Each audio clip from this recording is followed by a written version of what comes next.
Hello' students, মই মৃণাল ভাগৱতী Bapuji high school অভয়পুৰীৰ সহকাৰী শিক্ষক। এই ভিডিঅ'টো মই ক্লাছ 10ৰ ছাত্ৰ ছাত্ৰীসকলৰ বাবে প্ৰস্তুত কৰিছোঁ।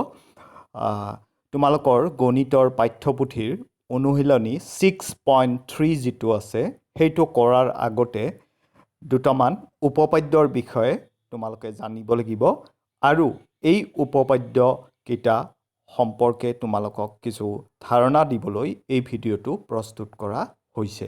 তেতিয়াহ'লে আহা আমি প্ৰথম উপপাদ্যটো ইয়াত কি আছে চাওঁ। ইয়াতে চোৱা এটা উপপাদ্য দিছে, মই অকণমান জুম কৰি দিছোঁ, এইটো তোমালোকে পঢ়ি চোৱা। যদি দুটা ত্ৰিভুজৰ অনুৰূপ কোণবিলাক সমান তেন্তে সিহঁতৰ অনুৰূপ বাহুবিলাকৰ অনুপাত সমান আৰু সেয়ে ত্ৰিভুজ দুটা সদৃশ। গতিকে দুটা যদি আমি ত্ৰিভুজ এনেকুৱা পাওঁ যে সিহঁতৰ অনুৰূপ কোণবিলাক সমান, তেতিয়াহ'লে তেনেকুৱা দুটা ত্ৰিভুজক আমি কি বুলি ক'ব পাৰিম? সদৃশ। ইংৰাজীত যাক চিমিলাৰ বুলি কোৱা হয়। এতিয়া ধৰি ল'লোঁ এই দুটা ত্ৰিভুজে আমাক দিয়া হৈছে। এতিয়া ইয়াৰে এ কোণটো ডি কোণৰ সৈতে আমি সমান বুলি ধৰিলোঁ। তাৰপিছত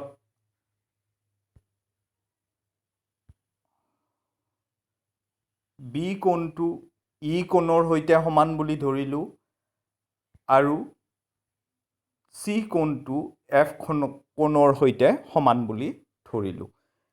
এতিয়া এনেকুৱা ক্ষেত্ৰত কি হ'ব? ইহঁতৰ অনুৰূপ কোণবিলাক সমান হৈ গ'ল। গতিকে আমি এ বি চি ত্ৰিভুজটো ডি ই এফ ত্ৰিভুজৰ সৈতে সমান বুলি ক'ব পাৰিম। কিন্তু এইখিনিতে তোমালোকে মনোযোগ দিবলগীয়া এটা কথা হ'ল, মই লিখি দিছোঁ চাবা, ত্ৰিভুজ এ বি চি সদৃশ চিনটো এনেকৈ দিয়ে, ত্ৰিভুজ ডি ই এফ হ'লনে? ত্ৰিভুজ A B C similar to triangle A B C similar to triangle D E F. এইটো লিখিলোঁ, হয়নে? এতিয়া তোমালোকে মন কৰিবা,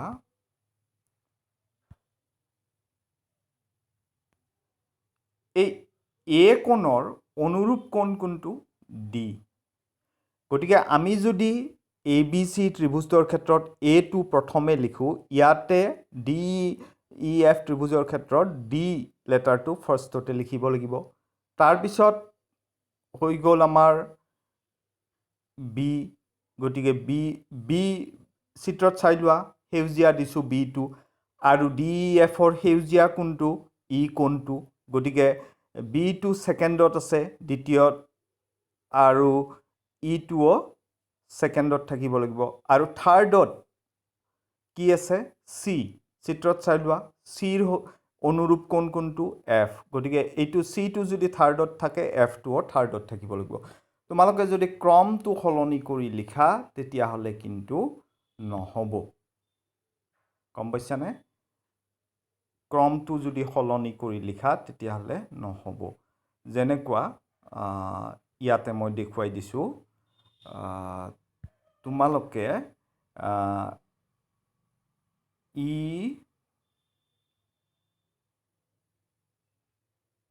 এফ ডি এনেকৈ লিখিলে নহ'ব।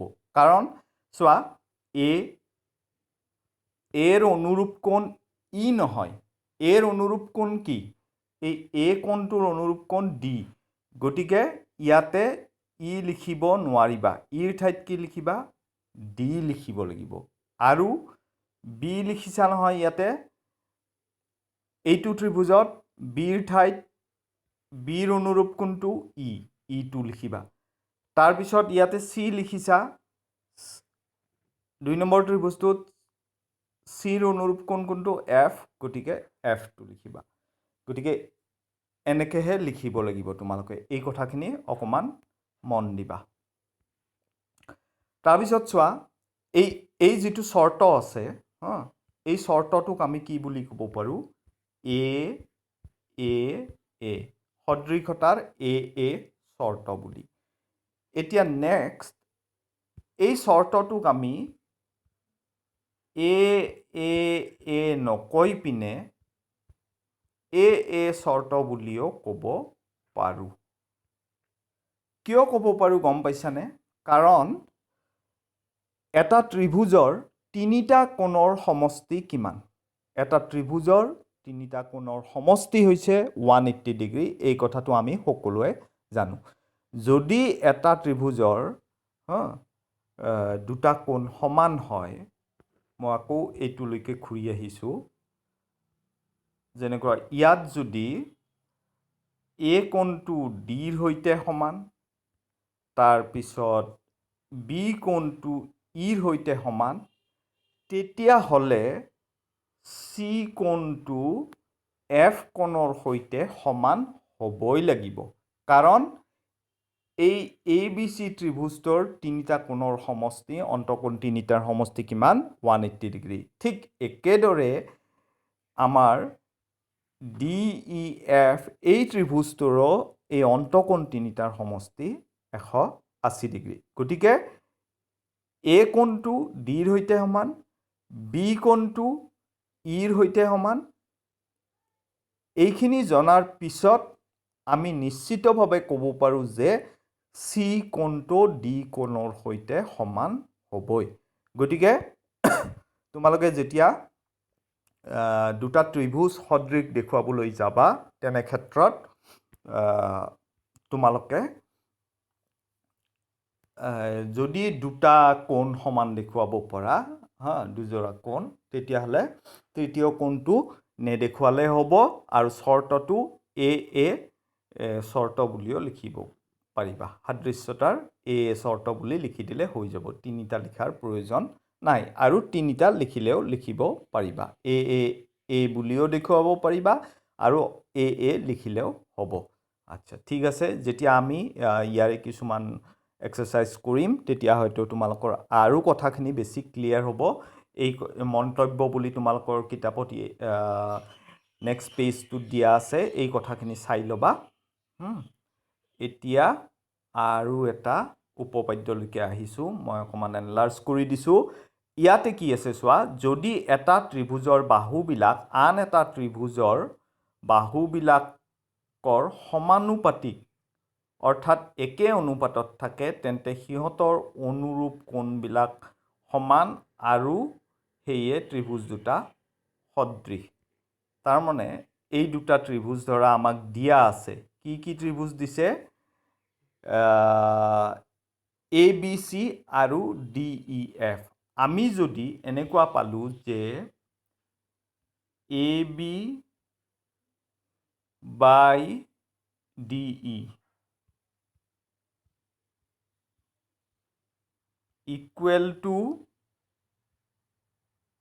বি চি বাই এইটো ত্ৰিভুজৰ E F equal to C A by F D এইখিনি যদি আমি দেখুৱাব পাৰোঁ তেতিয়াহ'লে আমাৰ এই ত্ৰিভুজ দুটা সদৃশ হ'ব কোন ত্ৰিভুজ দুটা এ বি চি আৰু ডি ই এফ আকৌ তোমালোকে মনত ৰাখিবা যে এইটোৰ অনুৰূপ বাহু এইটো এইটোৰ অনুৰূপ বাহু এইটো এইটোৰ অনুৰূপ বাহু এইটো গতিকে যেতিয়া আমি লিখিম এইটো ত্ৰিভুজ এ বি চি সদৃশ ত্ৰিভুজ এ বিৰ ঠাইত কি আছে ডি ই আছে গতিকে ইয়াতে এনেকৈ ঘূৰিছোঁ নহয় পাকটো ইয়াতো এনেকৈয়ে ঘূৰিবা নেইমিং কৰোঁতে গতিকে এনেকৈ যদি ঘূৰোঁ আমি কি হ'ব ত্ৰিভুজটো ডি ই এফ হ'ব লিখোঁতে এনেকৈ লিখিবা এই ক্ৰমটো যাতে ঠিকে থাকে ঠিক আছে গতিকে আৰু এই চৰ্তটো হ'ব এছ এছ এছ সদৃশতাৰ এছ এছ এছ বাহু চৰ্ত তাৰপিছত নেক্সট আৰু এটা উপপাদ্য দিয়া আছে পঢ়ি দিছোঁ যদি এটা ত্ৰিভুজৰ এটা কোণ আন এটা ত্ৰিভুজৰ এটা কোণৰ সমান হয় আৰু সেই কোণকেইটা গঠন কৰা বাহুকেইটা সমানুপাতিক তেন্তে ত্ৰিভুজ দুটা সদৃশ। আচ্ছা, এইটো মই চিত্ৰ দুটা এনলাৰ্জ কৰি ইয়াতো ধৰা আমাৰ এই ত্ৰিভুজ দুটা এইটো আছে হা। ধৰি ল'লোঁ এই বি কোণটো ই কোণৰ সৈতে সমান আৰু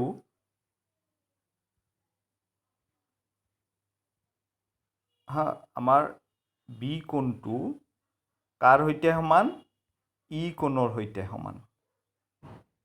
ঠিক আছে, আৰু আমি কি পাইছোঁ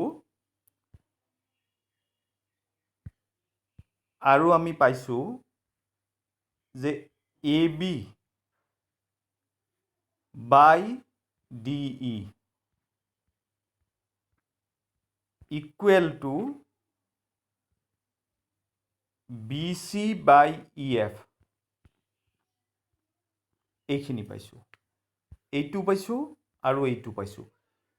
এইখিনিৰ পৰা আমি ক'ব পাৰিম যে এই ত্ৰিভুজ দুটা সদৃশ।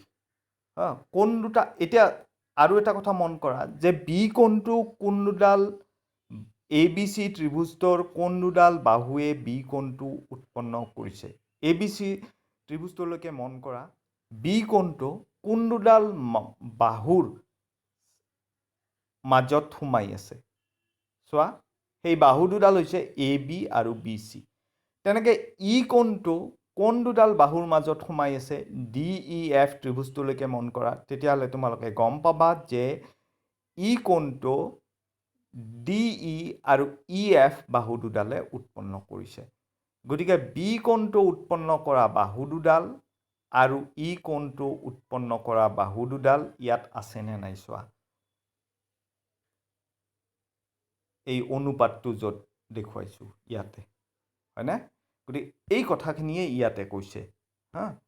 যদি এটা ত্ৰিভুজৰ এটা কোণ আন এটা ত্ৰিভুজৰ আন এটা কোণৰ সমান হয়, সেইটো আমি ইয়াতে কি দেখুৱালোঁ, বি কোণটো ই কোণৰ সৈতে সমান আৰু কি সেই কোণকেইটা গঠন কৰা বাহুকেইটা, এতিয়া বি কোণটো এ বি আৰু বি চিয়ে গঠন কৰিছিল আৰু ই কোণটো ডি ই আৰু ই এফ বাহুৱে গঠন কৰিছিল। সেই বাহুকেইটা যদি সমানুপাতিক হয় তেতিয়াহ'লে আমাৰ যি দুটা ত্ৰিভুজ আছে অৰ্থাৎ এই ক্ষেত্ৰত এ বি চি আৰু ডি ই এফ সেই ত্ৰিভুজ দুটা সদৃশ হ'ব আৰু সদৃশতাৰ চৰ্তটো হ'ব এছ এ এছ, বাহু কোণ বাহু।